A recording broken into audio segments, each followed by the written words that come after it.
नमस्कार दोस्तों, स्वागत है आप सभी का डेली करंट अफेयर की इस क्लास में। द काउंसिल आईएएस परिवार की तरफ से जो आपको ये उपलब्ध कराया जा रहा है, तो स्वागत करता हूं मैं अपने channel the council civil services के यूट्यूब चैनल पर। ये डेली करंट अफेयर की जो क्लास चल रही है, ये यूपीएससी, यूपी पीसीएस और अदर स्टेट पीसीएस के साथ साथ अन्य प्रतियोगी परीक्षाओं के लिए इंपॉर्टेंट है। तो इस सीरीज में आप लोग जल्द से जुड़ जाएं। एमआईक्यू क्वेश्चन का हमने इस सीरीज को नाम दिया है, यानी मोस्ट इंपॉर्टेंट क्वेश्चन की ये सीरीज चल रही है, जिसमें आपको एमसीक्यू क्वेश्चन उपलब्ध कराए जाएंगे। तो ये एमसीक्यू क्वेश्चन होगा, लेकिन मोस्ट इंपॉर्टेंट क्वेश्चन होगा। अब ये इन परीक्षाओं के लिए आप कोई भी एग्जाम देते हैं, यूपीएससी को टारगेट और यूपी पीसीएस और अदर स्टेट पीसीएस को टारगेट तो हम लोग करते हैं, क्योंकि हमारी संस्थान यूपीएससी और यूपी पीसीएस के लिए जानी जाती है। सैकड़ों आईएएस पीसीएस दे चुकी है हमारी यह संस्थान। तो हम उस ब्रांड को जो स्थापित किए हैं उसी को लेकर के अब आप सबके सामने जो करंट अफेयर की क्लास है लगातार उपलब्ध कराई जा रही है। हालांकि कोई भी क्लास हो वो अन्य प्रतियोगी परीक्षाओं के लिए भी इंपॉर्टेंट होता है, क्योंकि यूपीएससी और यूपी पीसीएस के लिए, अदर स्टेट पीसीएस के लिए जिस तरह से पढ़ाया जाता है वो अन्य प्रतियोगी परीक्षाओं के लिए भी जरूरत हो जाती है, उसमें से चीजें निकल के आ जाती हैं। तो आप लोग जुड़ जाइए सब लोग, और शुरू करते हैं आज की क्लास। अब आज की क्लास का पहला क्वेश्चन आपकी स्क्रीन पर दिख रहा है। यह क्वेश्चन कह रहा है कि हाल ही में चर्चित सेना चिकित्सा कोर के संदर्भ में निम्नलिखित कथनों पर विचार कीजिए। पहला है, इसकी स्थापना 1964 को बंगाल मेडिकल सर्विस के रूप में की गई थी। और दूसरा कथन है, इसका आदर्श वाक्य सर्वे संतु निरामया है। दो कथन आपको दिए गए। अब पूछ रहा है कि उपर्युक्त में से कौन सा या से कथन सत्य है या है। केवल एक, केवल दो, एक और दो, दोनों, ना तो एक और ना ही दो। दो कथन दिए गए।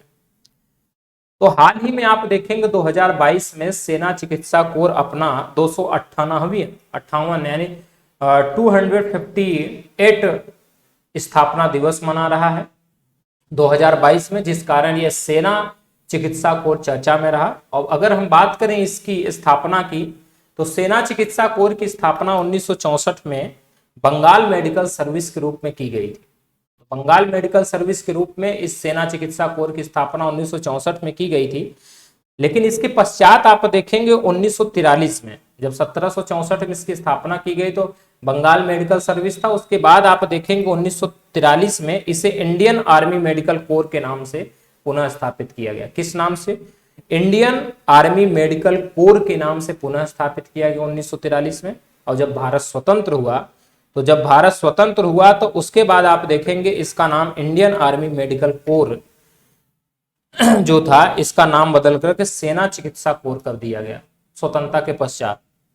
और ये इंडियन आर्मी मेडिकल कोर में आप जब देखेंगे, जिस समय 1943 में इसका गठन किया गया था पुनः, उसमें आप देखेंगे 3 अप्रैल 1943 को 3 सेनाओं को इसमें शामिल किया गया था। और 3 सेनाओं को शामिल करके इसको बनाया गया था। एक था Indian medical service, Indian medical department और इंडियन हॉस्पिटल कोर। इन तीनों को समेकित करके आप देखेंगे तो ये जो इंडियन आर्मी मेडिकल कोर है, इसमें समेकित किया गया था इन तीनों का। और जो ये बंगाल मेडिकल सर्विस है, जो 1764 में स्थापित हुई थी, इसी को आगे चल करके 1943 में उस नाम से पुनः स्थापित किया जाए। आगे चल करके स्वतंत्रता के बाद उसका भी नाम बदल गया। इस तरह से आप देखेंगे सेना चिकित्सा को तीसरा नाम आपको दिख रहा है। जब इसकी स्थापना हुई थी तो 1764 में, तो उसका नाम बंगाल मेडिकल सर्विस था। और 1943 में उसका नाम इंडियन आर्मी मेडिकल कोर कर दिया गया। और फिर स्वतंत्रता के पश्चात 1947 के पश्चात इसका नाम आपको दिखाई देगा सेना चिकित्सा कोर कर दिया गया। और इसका जो आप देखेंगे आदर्श वाक्य है सेना चिकित्सा कोर का, वो है सर्वे संतु निरामया। क्या नाम है उसका? सर्वे संतु निरामया। अब ये जो सेना चिकित्सा कोर है, ये वर्तमान में देश की सशस्त्र सेनाओं को जो है देशव्यापी उत्कृष्ट चिकित्सा सेवाएं प्रदान करती है। जो सशस्त्र सेनाएं हैं उनको जो है, जो चिकित्सा जो है सेवाएं प्रदान करती है। चिकित्सा सेवाएं जो उत्कृष्ट चिकित्सा सेवाएं हैं उसको प्रदान करती है।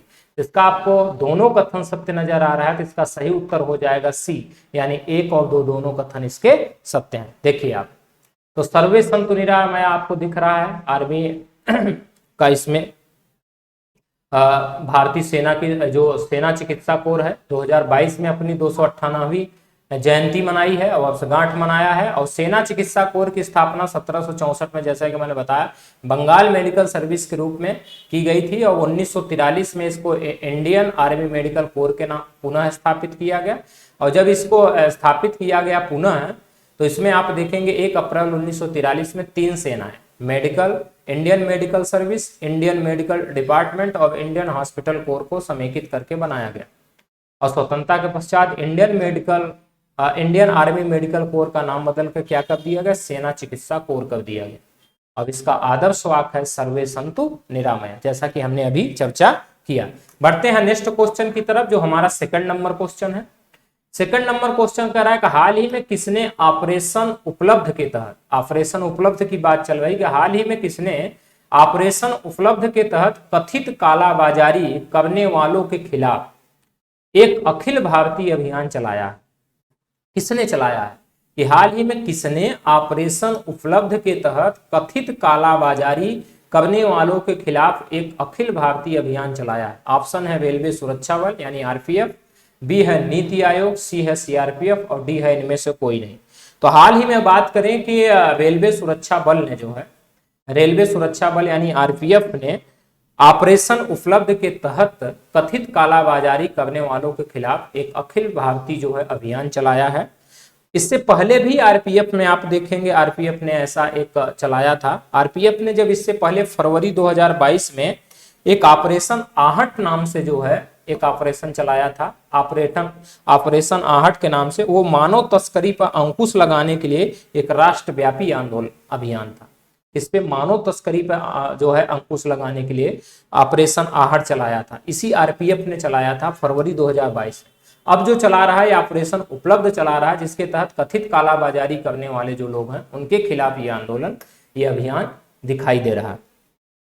ऑपरेशन उपलब्ध के तहत आप देखेंगे तो महीने भर के जो अभियान इसमें चला, इसमें दलालों या कालाबाजारी करने वालों की गतिविधियों पर आप देखेंगे काफी हद तक अंकुश लगाया गया और आम आदमी को रेलवे टिकट उपलब्ध कराने में सक्षम बनाया गया। इसका ये फायदा आपको दिखाई देगा।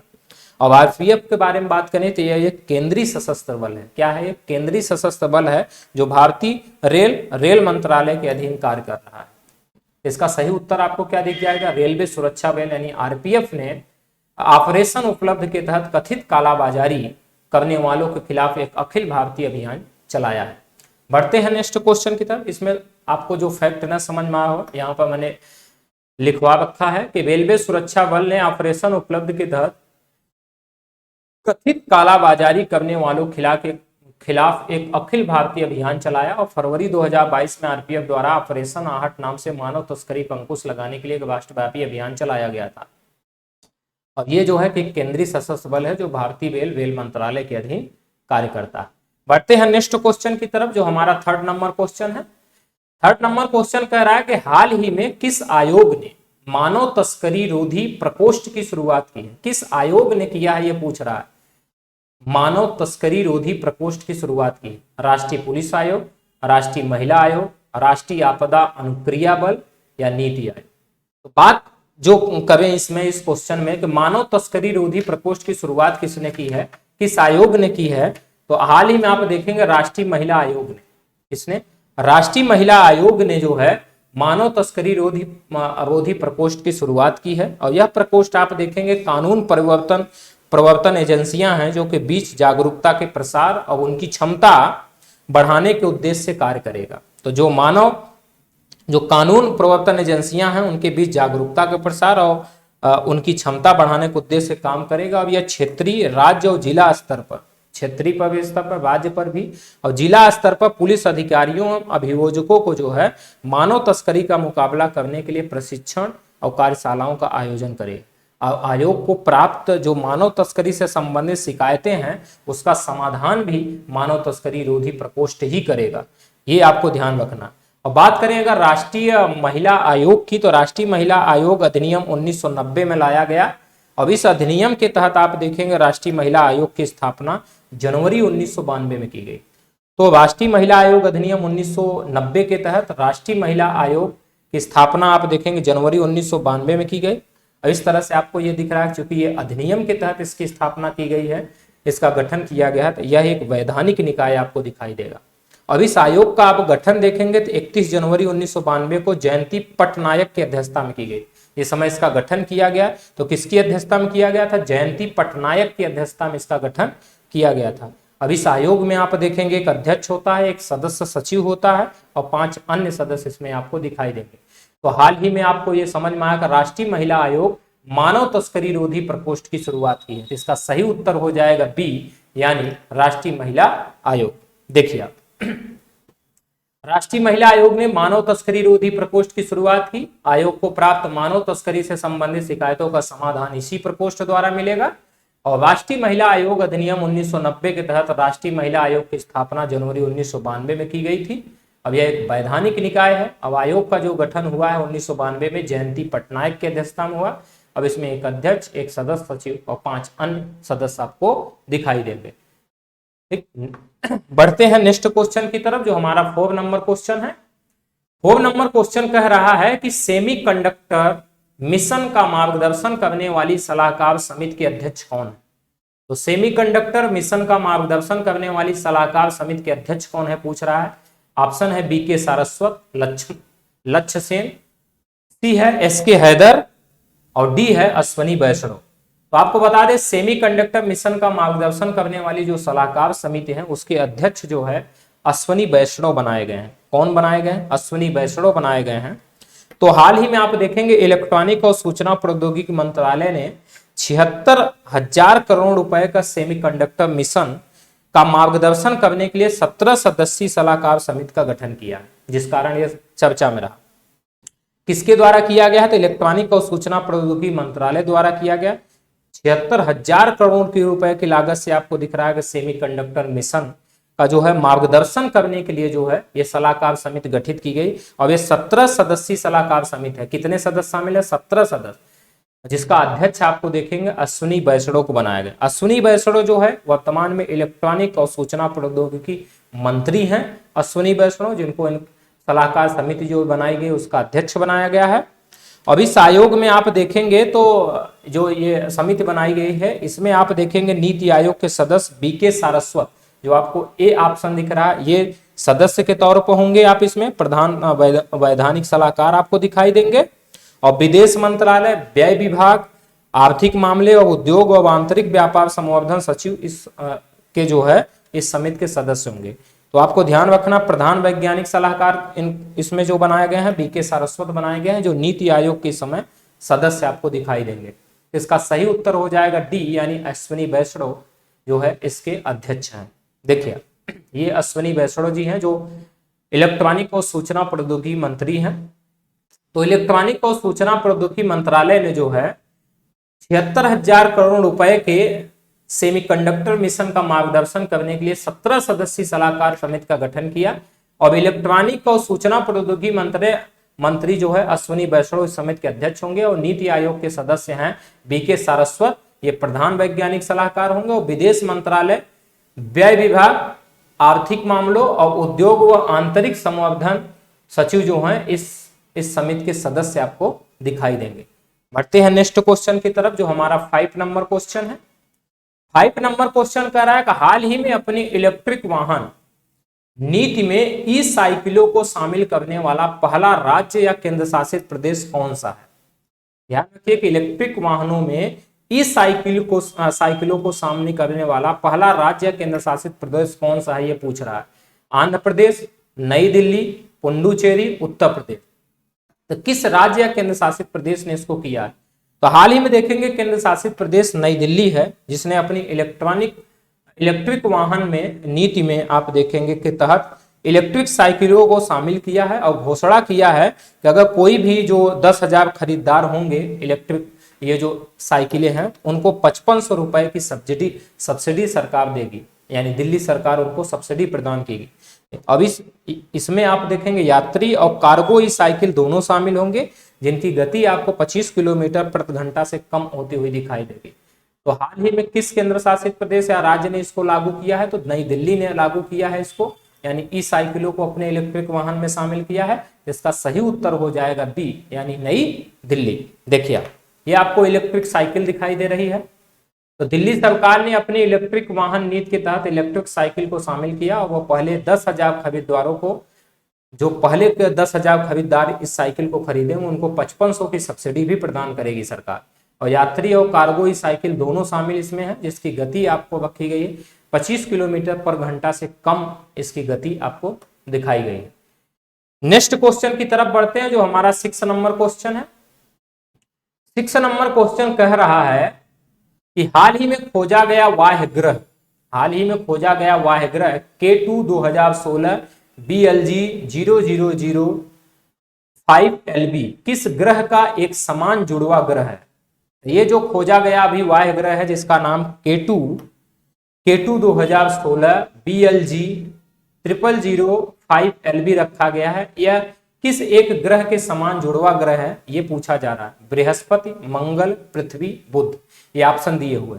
तो हाल ही में जो ये खोजा गया ग्रह है इसको आप देखेंगे तो खगोलविदों ने हाल ही में बृहस्पति का एक समान जुड़वा ग्रह की खोज किया है खगोलविदों ने, जिसका नाम आप देखेंगे K2 2016 BLG 0005 LB रखा है।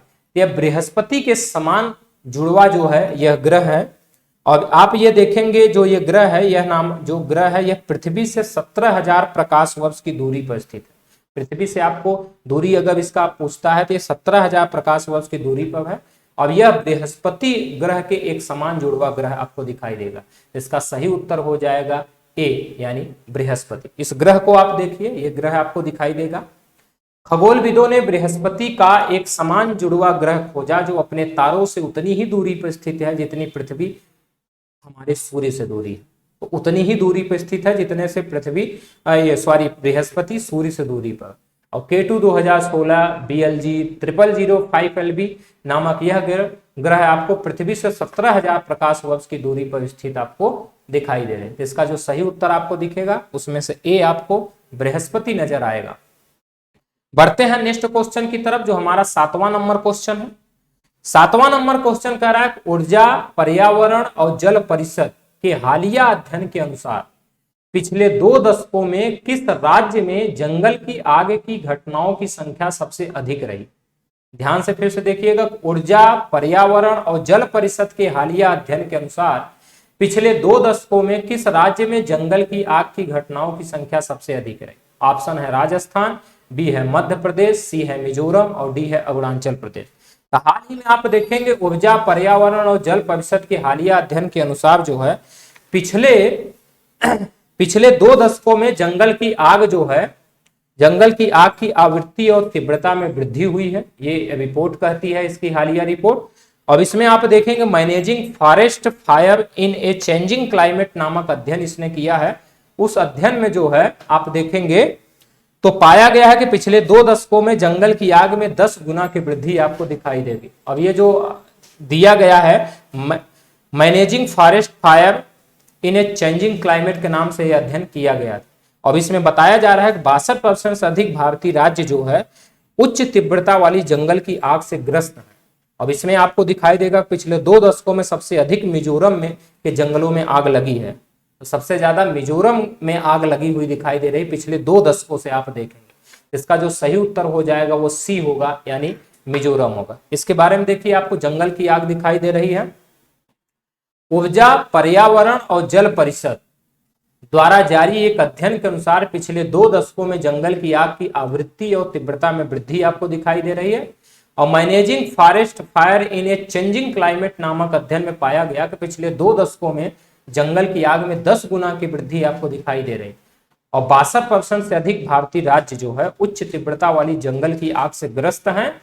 और पिछले 2 दशकों में सबसे अधिक मिजोरम के जंगल में आग लगी हुई ये रिपोर्ट बता रहा है। तो बढ़ते हैं नेक्स्ट क्वेश्चन की तरफ, जो 8वां नंबर हमारा क्वेश्चन है। अब 8वां नंबर क्वेश्चन कर रहा है कि अप्रैल 2022 में हुई मौद्रिक नीति समिति यानी MPC की बैठक के बाद रेपो दर कितना है ये पूछ रहा है। तो रेपो दर आपसे पूछ रहा है कि ये कितना आपको दिखाई दे रहा है। तो रेपो दर पूछ रहा है कि मौद्रिक नीति जो अभी अप्रैल 2022 में लाई गई RBI द्वारा, जो इसको जारी किया गया, उसके बाद जो हुई कि रेपो दर कितना है। आपको 3% दिखाई दे रहा है, 4% दिखा रहा है, 4.05% दिखा रहा है, या 5% पूरा दिखाई दे रहा है। ये पूछ रहा है कितना की गई। तो हाल ही में देखेंगे रिजर्व बैंक ने जो है अप्रैल 2022 में जो मौद्रिक नीति समिति की बैठक हुई, उसमें लगातार 11वीं बार जो रेपो दर है उसको अपरिवर्तित रखा है। 11वीं बार लगातार 11 बार से ये जो है रेपो दर 4% पर बनी हुई है, इसमें बदलाव नहीं हुआ है लगातार, अब ये अपरिवर्तित रहा है। और आरबीआई के जो गवर्नर है शक्तिकांत दास ने ये बताया है कि एमपीसी ने उदार रुख बनाए रखने के लिए सर्वसम्मति से मतदान किया, जिस कारण ये उसी पर बना हुआ है। अब उन्होंने ये भी कहा कि रेपो दर तो आपको 4% दिखाई देगी, रिवर्स रेपो दर जो है 3.35 जो अभी चल रहा था उसी को उसको भी रोका गया है।